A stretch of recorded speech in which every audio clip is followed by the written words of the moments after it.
Salutations à toutes et tous, on se retrouve enfin et bonne année 2020. Ça faisait 2 mois que j'avais pas sorti de vidéo. Et... attendez, me faire un petit peu frais. Voilà qui est mieux. Ah, quoique... allez, on sort la petite couverture. Voilà, bien posé. Ah, bien posé, mais... est-ce qu'on pourrait pas faire un peu plus chill? Mais bien sûr, on sort le petit kawa. Mais que pourrait en faire d'encore mieux? Un peu de liqueur de caramel, mais bien sûr. Excellent ajout, Seigneur. Vous vous demandez donc logiquement, mais qu'est-ce que j'ai fabriqué depuis 2 mois? Oh là là, mais tellement de boulot, j'en pouvais plus, mon Dieu. J'en sais rien. Je les ai pas vus, j'étais épuisé avant d'arriver là. En plus sérieusement, je vous prépare énormément de choses. Bien sûr, le journal du connard. Par contre, c'est pas évident qu'il ressorte directement en janvier parce que, allez, je vais encore taper sur Macron et Gilets jaunes et redondance. Ah, et par contre, est-ce que je ne pourrais pas scinder en deux le top des meilleurs films de l'année et le flop des meilleurs films de l'année, ou le flop sera présenté par le journal du connard? Ah, il y a du potentiel. Et sinon, parce qu'une seconde l'a fait, et que je voulais pas être en reste, c'est pas parce que quelqu'un a une idée que je peux pas le plagier immédiatement. Donc, bien évidemment, je vous prépare activement un top des meilleurs films de la décennie. Alors, c'est exactement une idée si ce sera un top 10, 15, 20. Mais déjà, il y aura quelques non-surprises, puisque j'avais fait mon excellente vidéo que je vous conseille encore et toujours de revoir, bien sûr. Les 5 ans des légendes, même si j'ai laissé passer les 9 ans de mon site, parce que c'est un non-anniversaire. Alors que l'an prochain, mes amis, le 21 décembre 2020, ça va être de la folie. Ça va être de la folie furieuse, hein, je vous l'annonce. Et comme d'hab, je ferai que dalle. Je suis trop fatigué. Tiens, je vais monter faire une sieste, j'ai besoin de repos.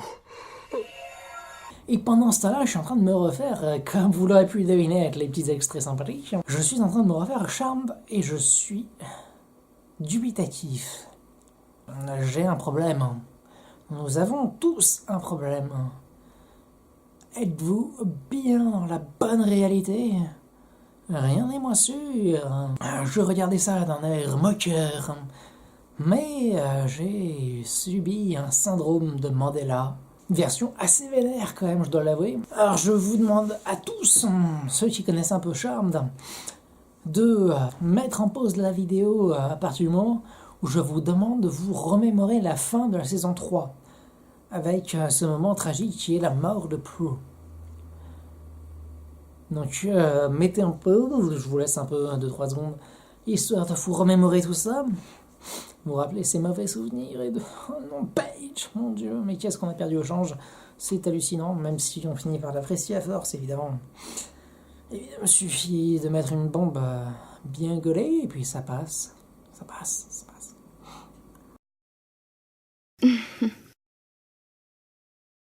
Kiss me. J'ai été pour le moins surpris en voyant ce dernier épisode de la saison 3 de Charmed, qui ne correspondait pas du tout à mes souvenirs. Enfin, pas du tout. En fait, si, exactement si. Mais, quand j'ai démarré l'épisode 1 de la saison 4, quelque chose n'allait pas. Mais pas du tout. Je me souvenais précisément de plusieurs choses. Que déjà, ça faisait un peu mode Un jour sans fin, où, comme ils avaient remonté le temps, ils se repassaient un peu la même journée, avec quelques différences, et qu'il y avait d'ailleurs une première version où il n'y avait que Piper qui mourait, et ils arrivaient du coup à quand même remonter le temps, et Prue décidait d'elle-même de se sacrifier, parce qu'elle pensait que Piper avait plus de raisons de vivre, déjà parce qu'elle c'est l'aînée donc elle se sacrifie, et puis elle a Léo et machin, et voilà.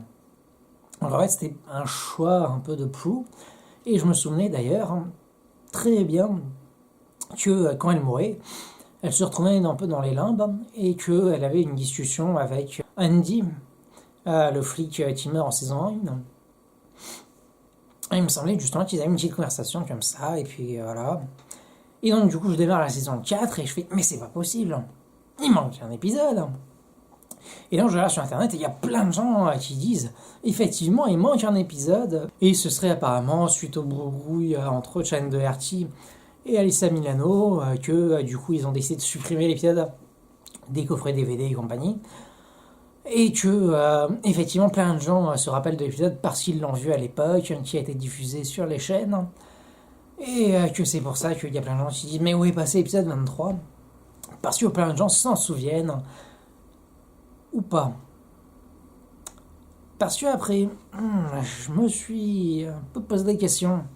C'est pas normal quand même. Parce que l'épisode 22 est aussi réalisé par Shannon Doherty. Il y en avait un autre avant, l'épisode 14, je crois, qui était aussi réalisé par Shannon Doherty. Il n'y a pas eu de coupe.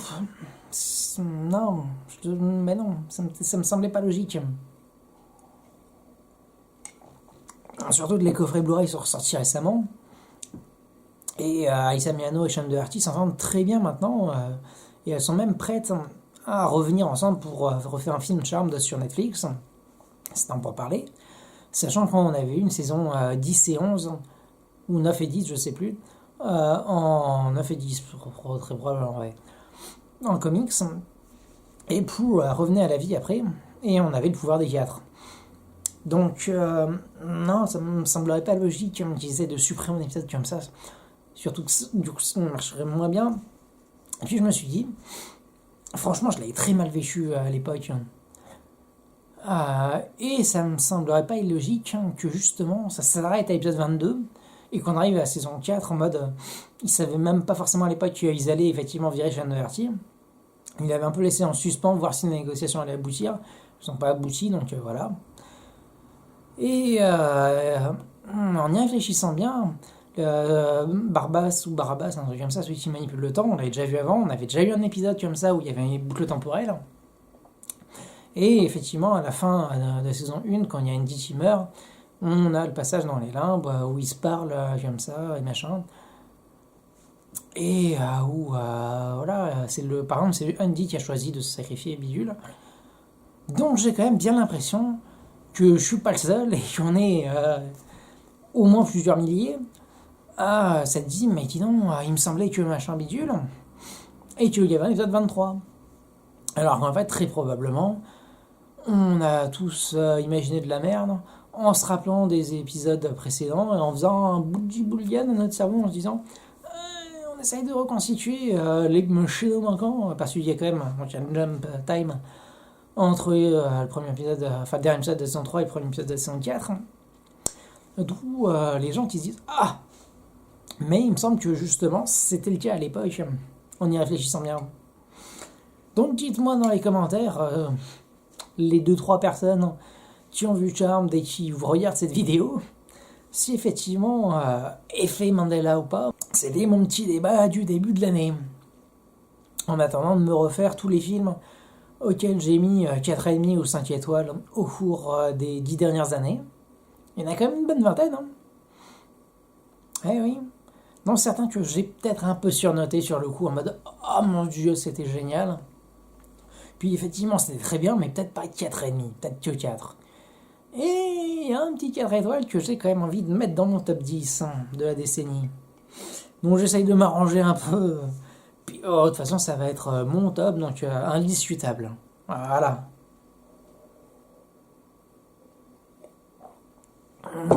Bref, c'était mon petit interlude de bienvenue, c'est la rentrée. On fait ça un peu chill, un peu tranquille pépère. Et puis, je me mate plein de films.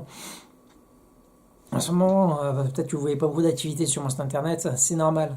Je me refais dans tous les films auxquels j'ai mis 4,5 et 5 étoiles.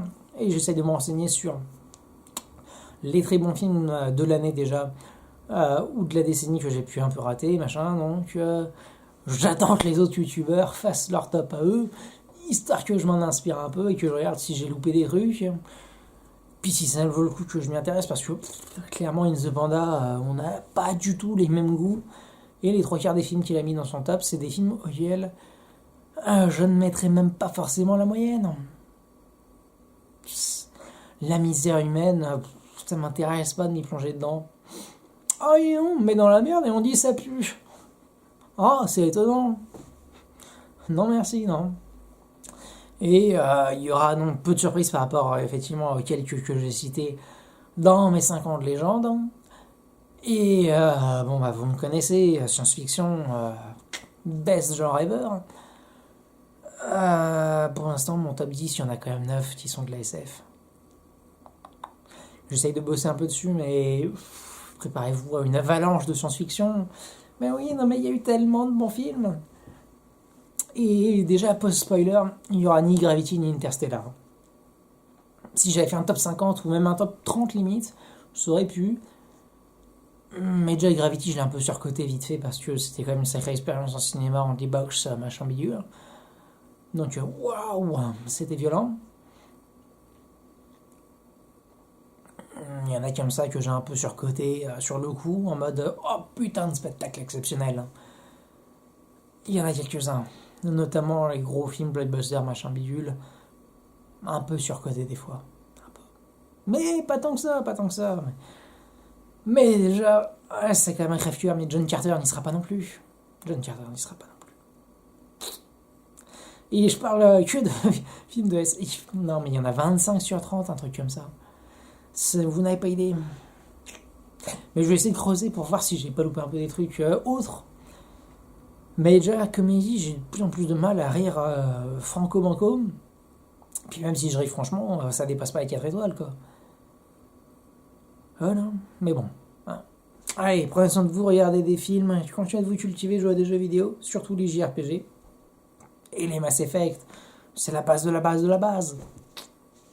Salutations les gens.